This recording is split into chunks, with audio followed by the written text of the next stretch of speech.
So I have the GreenPan frying pans here. I've got a couple different sizes here of the skillets here. I believe this is the 8-inch here.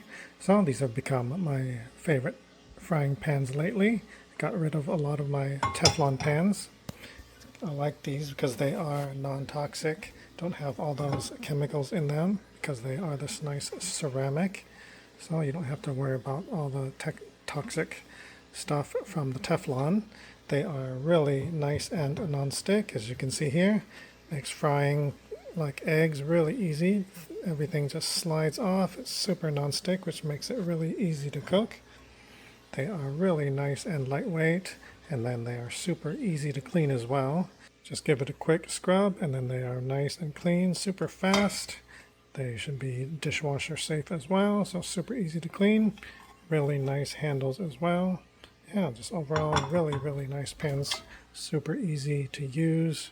So if you're looking for some really nice non-toxic and non-stick frying pans, definitely check these out. They're highly recommended and great to use.